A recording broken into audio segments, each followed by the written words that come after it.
In this video, we are going to discuss metamorphic rock properties that can be used to identify metamorphic rocks. As a warning, this video may be more educational than it is entertaining. So with metamorphic rock properties, the first one we want to talk about is texture. What is the surface appearance? We can break it into two larger categories: foliated versus non-foliated. Foliated simply means that there's a preferred orientation of your mineral grains. This results from what we call differential pressures or differential stresses. What that means is that you had greater stress in this direction versus this direction in this hypothetical diagram. Non-foliated means that there is no preferred orientation of your mineral grains. What we call relatively equidimensional, meaning that in our hypothetical diagram, we had equal pressures from all sides, resulting in a uniform appearance.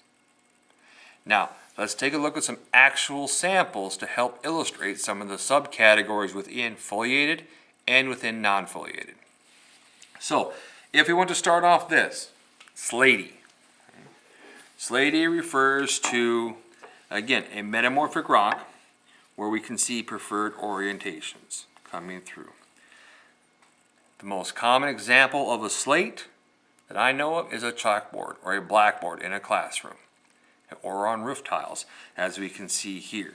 But one thing I want to point out is that this specimen here, while it has preferred orientation, does not really have any mineral grains visible, and does not have what we call a surface sheen, where it kind of catches the light. That will help identify our next categories as we move higher in terms of grades of metamorphism. So we're moving from low grade, and the last example I will show you of foliated specimens will be a high grade metamorphic rock.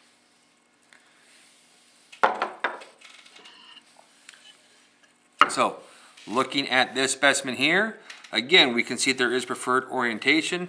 If I tilt it a little bit, we can see some preferred orientation, some thin layering, that layered appearance. But as I move it up and down, we do get a little bit of a sheen, a little bit of a shinier surface.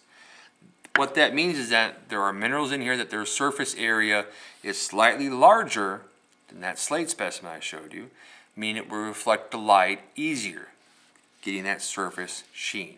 Okay. This one here is called a phylitic texture, and the rocks with a phylitic texture are called phyllites. Again, continuing up our metamorphic grades, let's take a look at this specimen here. This is considered a schist. So this is said to have what we call schistosity. So you can see that the preferred orientation comes through. We're starting to see a little bit of movement or bending of those preferred lines. Now, each one of those subtle bends that are in here are still parallel to the ones above and below it, which has given us that layered appearance or that preferred orientation. The way that you can tell a schist from a phyllite, okay, is that you can start to see other mineral grains showing up. So I am pointing to some of the specimens or mineral grains that are on here. These happen to be a garnet, so this is actually a garnet schist. But again, we've had higher grade metamorphism, a chance for more heat and pressure, a chance for more fluids to come through the area and allowing for some of these other crystals to grow. So when you're looking at your schists, it can often be said sometimes it actually does benefit to actually know your schist.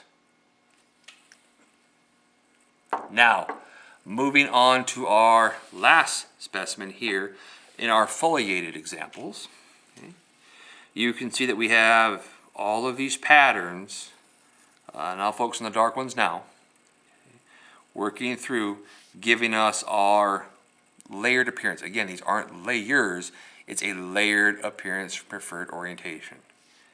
Okay, this is called a gneiss. This is said to have what we call gneissic banding.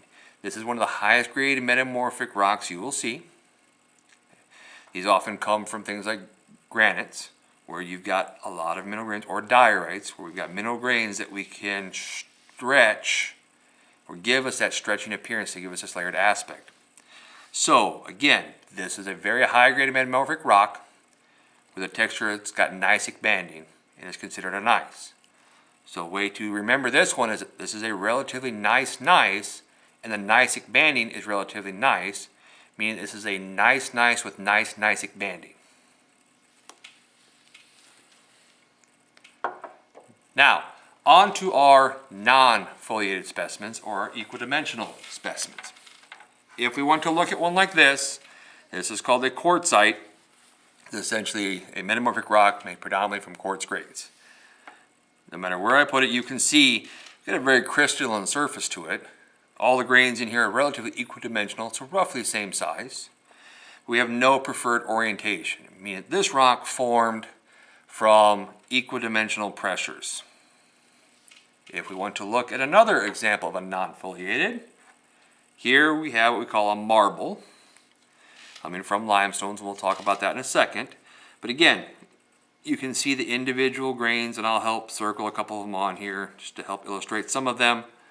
That again, relatively equidimensional, same size, but no layering, no banding. To give you an example of that, here is the marble. This is our foliated gneiss that we just looked at. Again, layered or banding appearance, no layer or banding appearance. So foliated, non-foliated. Foliated, non-foliated.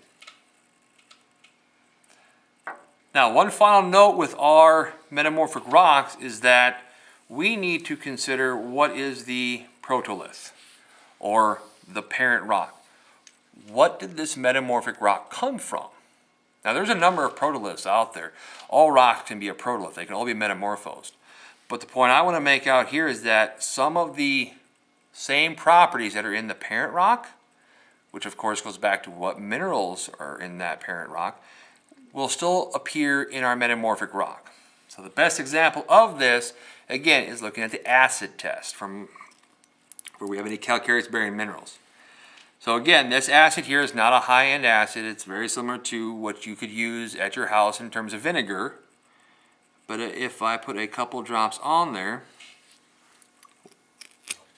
and we maybe zoom in a little bit, we can see we do have some bubbles forming.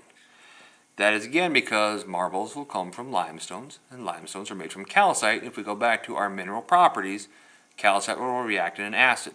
That is one of those properties that will carry all the way through the metamorphic process.